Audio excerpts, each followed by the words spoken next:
안녕하세요. 여러분의 보험금을 지켜드리는 변집사 한세영 변호사입니다. 스스로 목숨을 끊은 경우에는 보험금을 받을 수 없다고 다들 알고 계시죠? 네, 보험약관에 피보험자가 고의로 자신을 해친 경우에는 보험금을 지급하지 않는다는 면책 조항이 있기 때문입니다. 그런데 만약 오랜 우울증으로 고통받던 분이 극단적인 선택을 했다면 어떨까요? 이 경우에도 보험사는 고의사고라면서 보험금 지급을 거절하는 게 맞을까요? 오늘은 10년간 우울증을 앓다가 스스로 목숨을 끊으신 고인의 유가족분들이 소송 없이 상해사망보험금 2억 원을 전액 지급받으신 저희 성공 사례를 소개해 드리도록 하겠습니다. 피보험자인 망인은 10년 전부터 우울증 진단을 받고 힘든 시간을 보내셨습니다. 과거 남편이 갑작스러운 심장마비로 식물인간 상태가 되면서 우울증이 시작되는데요. 이 우울증은 오랜 간병과 사별로 점점 깊어졌습니다. 사망하시기 불과 일주일 전 병원에서 받은 정신건강평가 기록을 보면 그 고통의 깊이를 짐작할 수 있습니다. 매우 심한 수준의 우울 증상을 겪고 있었고 그 외에도 불안과 스트레스, 수면의 질 등 모든 지표에서 중증 또는 심각한 상태임이 객관적인 수치로 확인됐습니다. 결국 망인은 자신의 아파트에서 투신해서 생을 마감하셨습니다.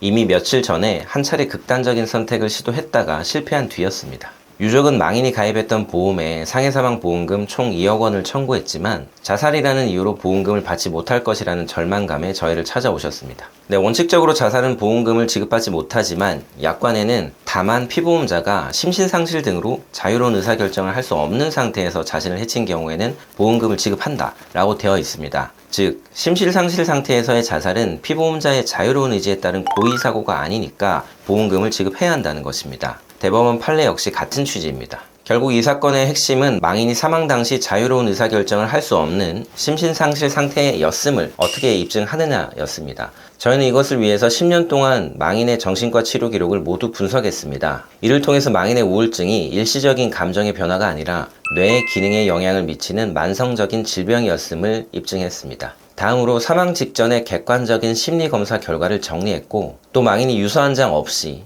1차 자살 시도 실패 이후에 불과 며칠 만에 다시 자살 행동이 이루어진 점 등은 이성적인 판단 아래서 계획된 행동이 아니라 충동적인 행위임을 주장했습니다. 저희는 이런 모든 의학적 법리적 근거를 담은 의견서를 작성해서 보험금 청구서와 함께 보험사에 제출했습니다. 보험사는 더 이상 다툼을 포기하고 소송 없이 상해사망보험금 2억 원 전액을 유가족에게 지급했습니다. 많은 분들이 변호사를 선임하는 것은 곧 소송을 시작하는 것이라고 생각하고 비용부터 걱정하십니다. 하지만 절대 그렇지 않습니다. 이 사건처럼 보험금 청구 단계에서부터 전문가가 개입해서 법리적으로 완벽한 서류를 준비한다면 소송으로 인한 시간과 비용, 정신적 고통 없이도 훨씬 신속하게 여러분의 권리를 찾을 수 있습니다. 혹시라도 가족의 비극적인 선택으로 힘든 시간을 보내고 계시다면 섣불리 보험금을 포기하지 마십시오. 고인이 남긴 보험금이 남은 유가족의 삶에 조금이나마 보탬이 될 수 있도록 저희가 처음부터 끝까지 함께 하겠습니다. 네, 지금까지 보험 전문 변호사 한세영이었습니다. 감사합니다.